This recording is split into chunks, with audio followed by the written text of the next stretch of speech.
Prilikom zimske rezidbe voćaka iznimno je važno znati razlikovati rodne, odnosno generativne, od lisnih, odnosno vegetativnih pupova, jer se upravo na osnovu toga odlučuje koje grane i gdje treba ostaviti, a koje ukloniti i da bi se na kraju postigla ravnoteža između bujnosti stabla i rodnog potencijala.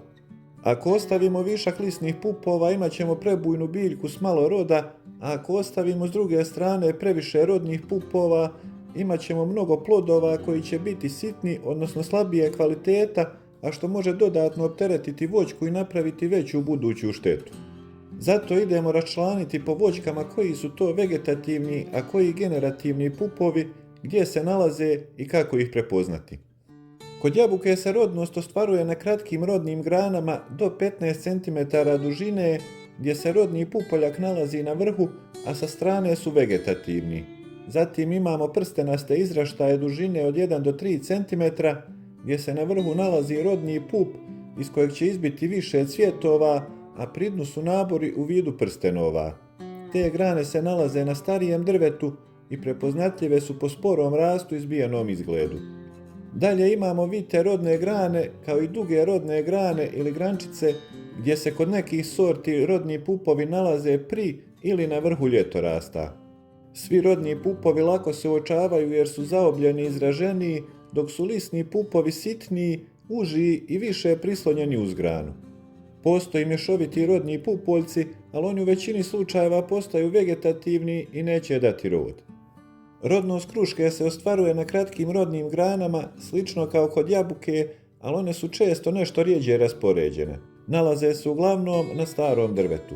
Rodni pupovi kruške smješteni su na vrhovima rodnih grančica i prepoznaju se po punijem i zaobljenijem izgledu. Lisni pupovi su sitniji, šiljastiji i jače prilegnu uz granu. Zbog toga se kod kruške rezidba izvodi umjereno kako bi se sačuvao rodni potencijal. Kod šljive se rodnost javlja na dugim i kratkim rodnim grančicama.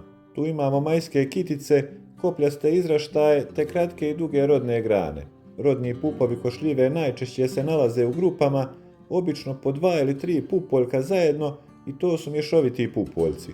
U takvim grupama bočni pupoljci su rodniji, dok je srednji pup lisni. Za razliku od jabuke, vegetativni odnosno lisni pupovi se nalaze na vrhu grana, dok su ovi rodni smješteni sa strane. Međutim, na dugim rodnim granama često imamo jedne i druge spiralno raspoređene, a poznaćete ih tako što su rodni oni sa 2 ili 3 pupa, a vegetativni oni sa jednim pupom. Detaljnije o šljivama imate u drugom videu na kanalu, tako da ne dužim više. Trešnja rađa prvenstveno na kratkim rodnim granama gdje razlikujemo buketiće koji su kratki i zbijeni, a formiraju se na starijem drvetu. Ove grančice mogu ostati rodne više godina, zbog čega je potrebno posebno obratiti pažnju na njih.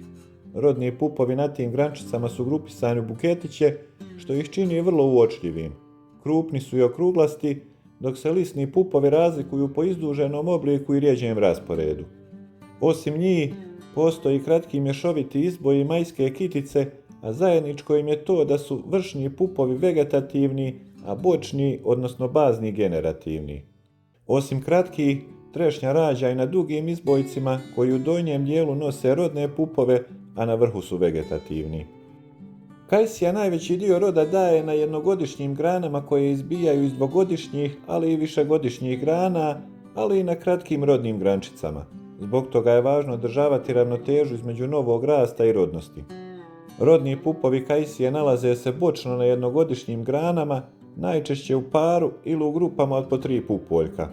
U tim grupama srednji pup je lisni, dok su bočni rodni, isto kao kod šljive. Kod breskve i nektarine rodnost se ostvaruje isključivo na jednogodišnjim, odnosno mladim granama, zbog čega je redovna i pravilna rezidba od presudnog značaja. Rodni pupovi se nalaze u paru, a između njih se obično nalazi jedan lisni pup. Rodni pupovi su izraženi, okrugli i lako uočljivi, dok je lisni pup tanak i šiljat.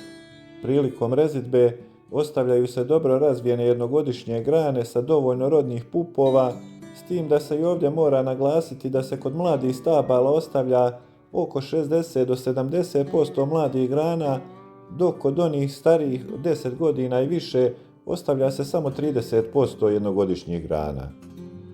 Kod svih voćnih vrsta, rodni pupovi se razlikuju od lisnih po tome što su krupniji, puniji i zaobijelniji, dok su lisni pupovi sitniji, uži i šiljatiji. Njihovo pravilno prepoznavanje predstavlja osnovu uspješne zimske rezidbe i direktno utiče na rodnost i dugovječnost voćaka. Za ovaj video toliko, do sljedećeg, lijep pozdrav!